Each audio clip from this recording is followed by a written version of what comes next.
आदाब, मैं हूं आपके साथ निखत अली। इस वक्त आरएसएस और उसकी संघी सोच पर पूरी दुनिया थू थू कर रही है। यहां तक कि आरएसएस प्रमुख मोहन भागवत का वजूद तक वो अपने देश में बर्दाश्त नहीं करना चाहते और बड़े पैमाने पर पूरे अमेरिका देश में लगातार आरएसएस प्रमुख मोहन भागवत का जबरदस्त विरोध हो रहा है। 4 दिनों बाद आरएसएस के सरबराह मोहन भागवत का न्यूयॉर्क के मेडिसन स्क्वायर गार्डन में 29 अगस्त को कार्यक्रम होना है।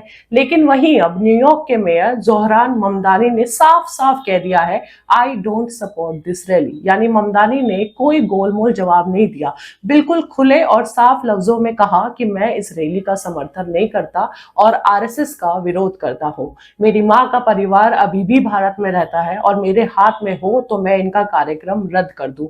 दरअसल आरएसएस के सरबराह मोहन भागवत के कार्यक्रम को लेकर लगातार न्यूयॉर्क समेत सभी अमेरिकी शहर में विरोध हो रहा है, जिसके बाद जोहरान ममदानी पर भी दबाव बनाया गया कि जिस तरह से उन्होंने बेंजामिन नेतन्याहू पर खुलकर बयान दिया था कि अगर वो न्यूयॉर्क आया तो वो उसे गिरफ्तार कर लेंगे, तो ऐसे ही आरएसएस प्रमुख मोहन भागवत को लेकर भी उनकी क्या राय है, क्योंकि एक ही जैसी विचारधारा के लोग हैं वो। तो जोहरान ममदानी खुलकर अपनी राय बताए इस पर, जिसके बाद उन्होंने खुलकर कहा कि मैं इस रैली का समर्थन नहीं करता और आरएसएस की उस विचारधारा का विरोध करता हूं जो देश में लोगों को बांटने का काम करती है।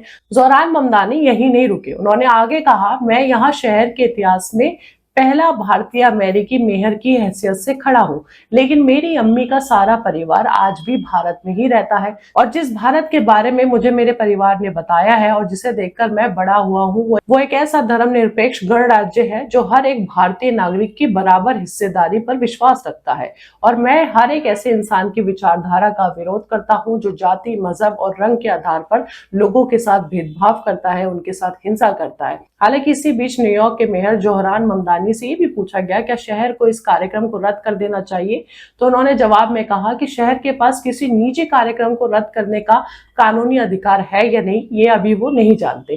लेकिन खुलकर शहर के मेयर जोहरान ममदानी ने यह बयान दिया कि वो ना तो आरएसएस और ना ही उनकी विचारधारा का समर्थन करते हैं और उसका विरोध करते हैं। अब जरा सोचे, जिस शहर में आरएसएस प्रमुख मोहन भागवत को अपना कार्यक्रम करना है, वहीं के मेयर ने भी खुलकर कह दिया है कि वो उनकी रैली का खुलकर विरोध करते हैं। और सिर्फ जोहरान ममदानी नहीं, बल्कि अमेरिका के हिंदू, मुस्लिम, ईसाई लगभग हर समुदाय के लोग इस वक्त सड़कों पर हैं और आरएसएस का खुलकर विरोध कर रहे हैं और चाहते हैं कि मोहन भागवत की एंट्री पर ही प्रतिबंध यानी बैन लगा दिया जाए। दरअसल अमेरिका में हिंदूज फॉर ह्यूमन राइट्स करके हिंदुओं का एक संगठन है, वहीं मुस्लिमों का भी एक संगठन है जिसका नाम इंडियन अमेरिकन मुस्लिम काउंसिल है, जो मिलकर न्यूयॉर्क के सिटी हॉल के बाहर आरएसएस के खिलाफ विरोध प्रदर्शन कर रहे हैं पोस्टर्स के साथ। तस्वीरें आपके सामने हैं और सिर्फ मुस्लिम नहीं बल्कि अमेरिका के हिंदुओं और ईसाइयों ने भी आरएसएस के खिलाफ मोर्चा खोलकर रख दिया है और साफ तौर पर कहा है कि आरएसएस जैसी नफरती विचारधारा की अमेरिका में कोई जगह नहीं है, जो अपने देश भारत में नफरत को बढ़ावा देती है, धार्मिक आजादी पर हमला करती है, मुस्लिम और ईसाइयों पर हमले करवाती है, उनकी मजहबी आजादी को छीनती है। तो ऐसी विचारधारा के लोगों की अमेरिका में कोई जगह नहीं है। अब खुलकर ये सारी बातें इस वक्त न्यूयॉर्क के सड़कों पर हो रही है। अब यही एक और महिला को सुनिए जो अमेरिकन सिटीजन है लेकिन भारत से है और उनका नाम है सरिता पांडे, जो सेव अमेरिका फ्रॉम हिंदुत्व, नाम ही काफी है आपको समझाने के लिए वो क्या कहना चाह रही है। सेव अमेरिका फ्रॉम हिंदुत्व, जिसको आरएसएस प्रमोट करती है। बहरहाल जैसे संगठन से जुड़ी है वो, और वो खुलकर कहती है कि मैं आरएसएस का विरोध करती हूँ। कहती हैं कि आरएसएस एक आतंकी संगठन जैसा है जिसने भारत में मुस्लिम और ईसाइयों पर भयानक हिंसा की है। उन्होंने आरोप लगाया कि उनके घर और कारोबार पर हमला किया है, उनकी हत्या की है। आप खुद सुनिए। My name is Sarita Pandey and I speak on behalf of Save America from Hindutva. The RSS is not a cultural organization. It is a Hindu supremacist paramilitary movement whose ideology and networks have been associated with horrific violence against Muslims, Christians and other minorities in India.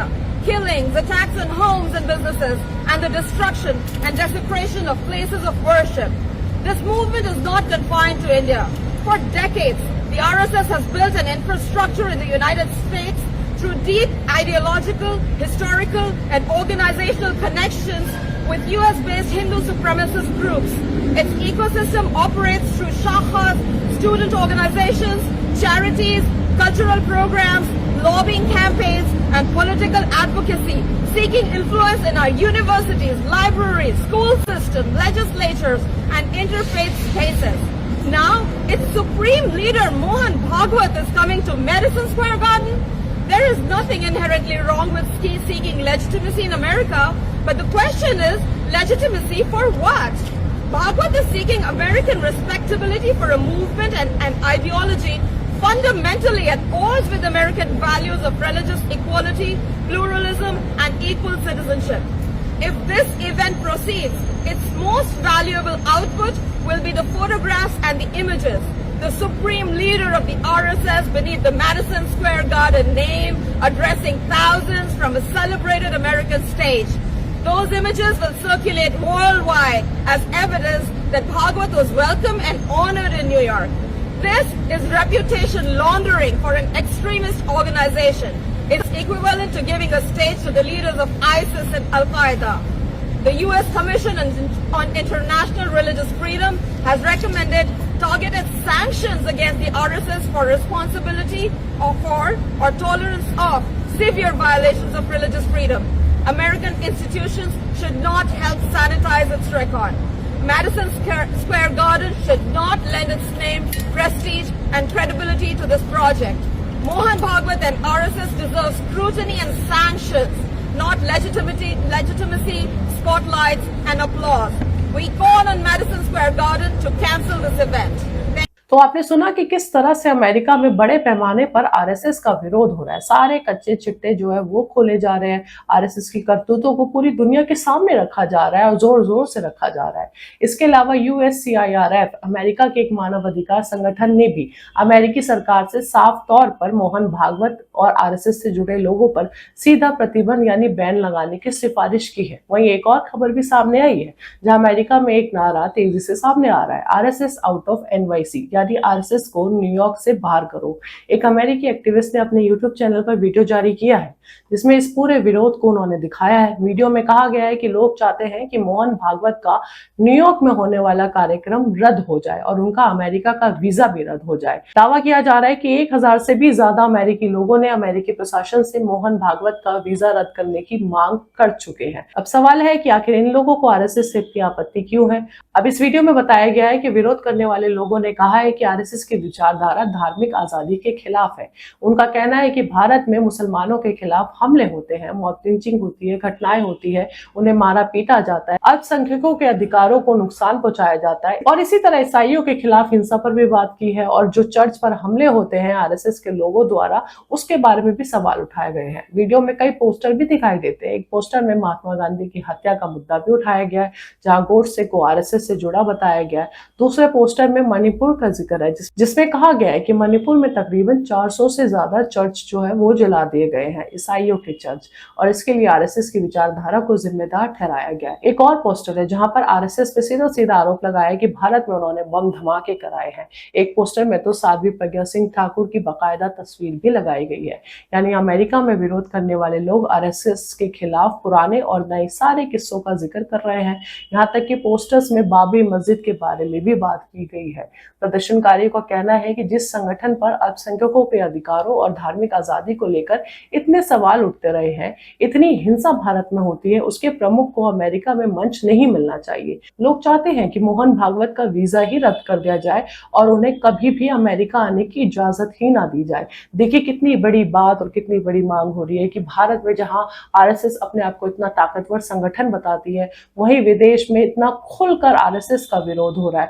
अब अगर यही बातें और यही चीज भारत में होती और खासतौर पर मुसलमान कर रहा होता, तो आप जानते हैं कि क्या हाल होता। बहरहाल विदेश में खुलकर इस बारे में बात हो रही है। अमेरिका से बड़ा देश नहीं है और अमेरिका में ऐसी बातें हो रही है, यानी कि पूरी दुनिया उसको सुन रही है। लेकिन बहरहाल फिलहाल जोहरान ममदानी ने कार्यक्रम को रद्द करने की बात नहीं की है, क्योंकि उन्होंने कहा कि उसका अधिकार उनके पास है या नहीं ये वो नहीं जानते।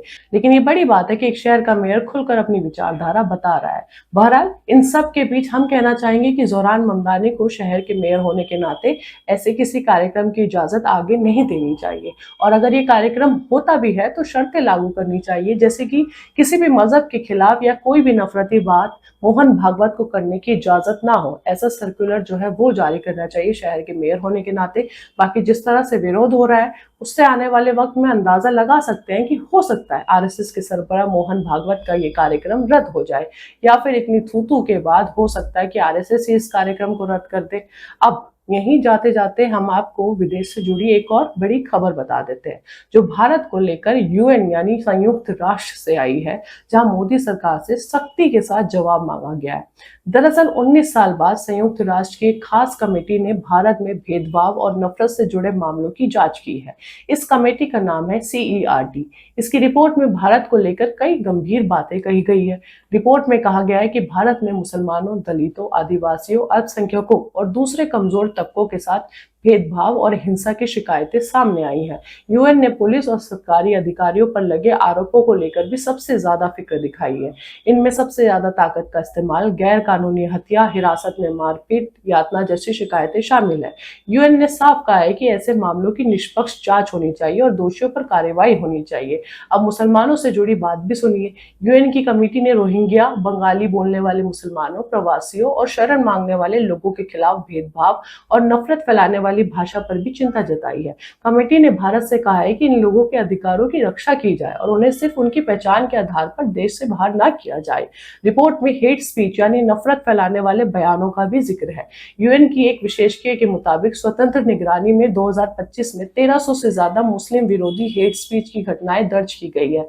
अब बात आती है एनआरसी की। यूएन कमेटी को चिंता है कि एनआरसी की प्रक्रिया में बंगाली बोलने वाले मुसलमानों के साथ भेदभाव हो सकता है। कमेटी ने कहा है कि उन्हें मूल निवासी नहीं जैसी सोच के साथ अलग आधार पर देखा जा रहा है, अलग तरीके से देखा जा रहा है। यानी यूएन का कहना है कि किसी की भाषा, धर्म या पहचान के आधार पर उसके साथ अलग व्यवहार नहीं होना चाहिए। हालांकि हमेशा की तरह भारत सरकार ने यूएन की इस रिपोर्ट को भी खारिज कर दिया है।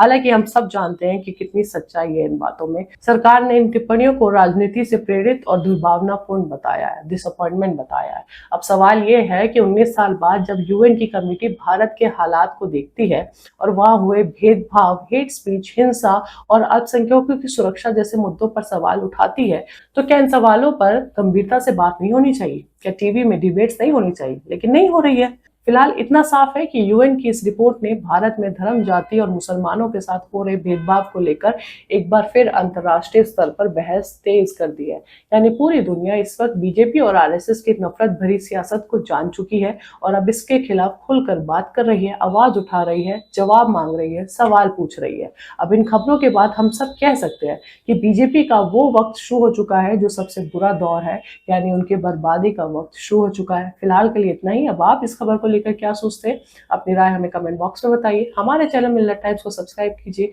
अभी के लिए इजाजत दीजिए। बहुत बहुत शुक्रिया।